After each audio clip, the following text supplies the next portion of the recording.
Всем привет на канале Стройвагон ТВ. Сегодня мы с вами будем обсуждать преимущества и недостатки существующих обогревательных каминов. Камин — это очаг открытого огня, который создает особую атмосферу в комнате, то есть уют, тепло и спокойствие. Чаще всего устраивает камин в садовом домике. Здесь он имеет особые преимущества. Холодное и сырое помещение можно очень быстро прогреть пламенем камина. Застоявшийся воздух в считанные минуты уйдет через трубу, а комната прогреется и провентилируется. Камин служит не только для отопления, но и для украшения жилища. Это вызвало необходимость соблюдения оптимальных параметров и создания таких конструкций, которые удачно вписывались бы в общий интерьер современных индивидуальных домов и садовых домиков. Устройство его должно быть простым, и практически каждый любитель сможет самостоятельно справиться с сооружением камина. Чтобы выбрать тип камина для определенных условий комнаты, необходимо знать их достоинства и недостатки. Значение имеет сам открытый огонь, его притягательные свойства, служащие украшением интерьера жилища, особенно вечером. Ввиду малой теплоемкости камин быстро растапливается, поэтому его целесообразно использовать в периодически посещаемых помещениях, в частности в садовых домиках, то есть там, где есть достаточно места для таких сооружений. В то же время необходимо знать, что камину присущи многие недостатки. У него низкий тепловой КПД, примерно 10-15%, а это объясняется тем, что в открытый проем попадает в 10-20 раз больше воздуха, чем требуется для горения дров. Воздух забирает часть тепла и уносит его в дымовую трубу.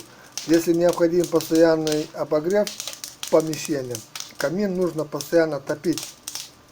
А это, как вы знаете, требует большого количества топлива, то есть дров. Во время топки камин обогревает лучистым теплом только видимую зону.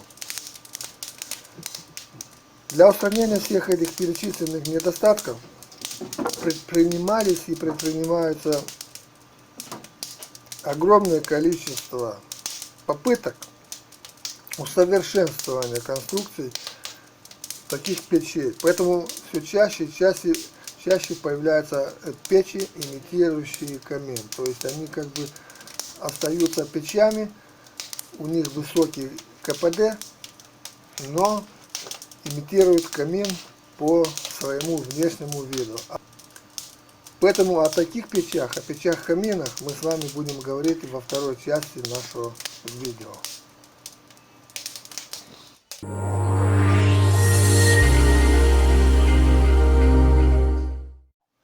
Перед вами самая обыкновенная печь, имитирующая камин, выполненная из обыкновенного красного кирпича.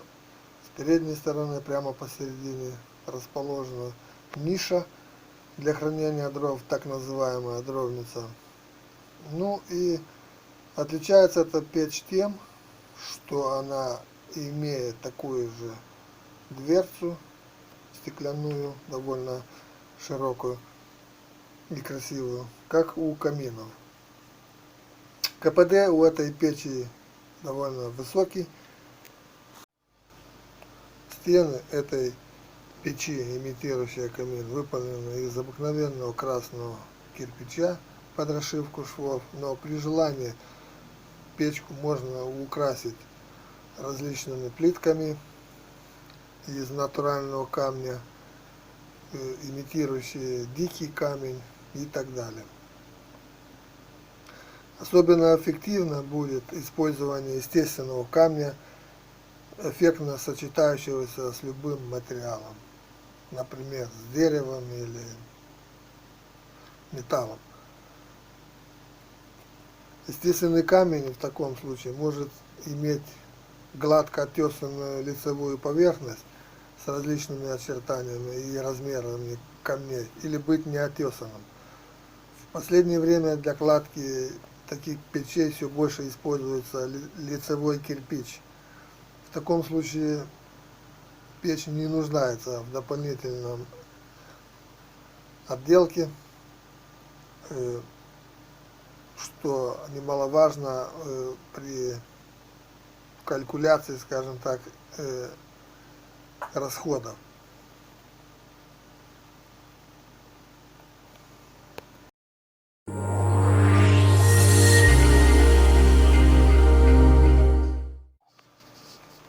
Далее мы с вами будем говорить более подробно о том, как можно и как нужно выполнить топливники печей.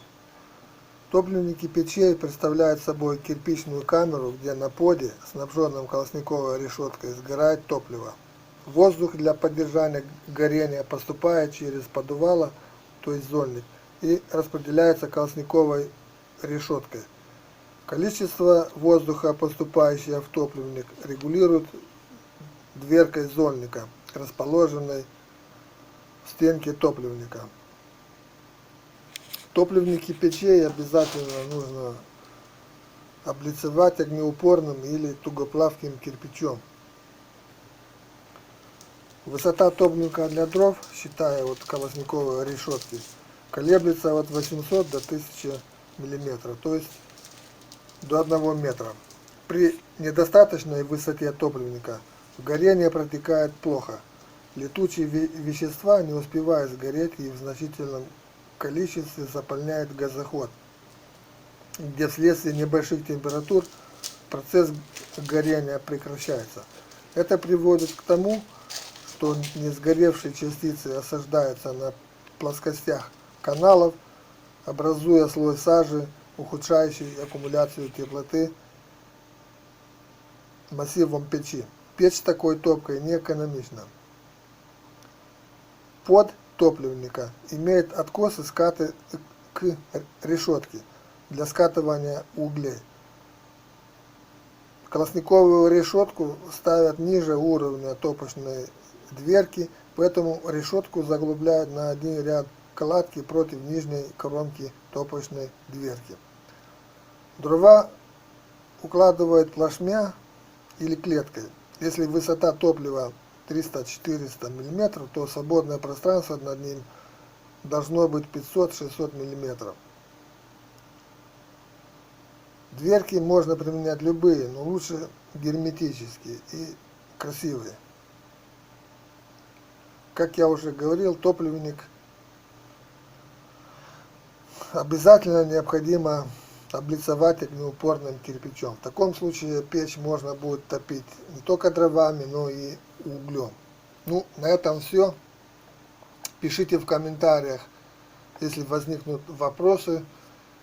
Я со своей стороны обязуюсь ответить максимально на все ваши вопросы. На этом все. С вами я прощаюсь. Не забудьте оформить подписку на наш канал. Встретимся в следующем выпуске.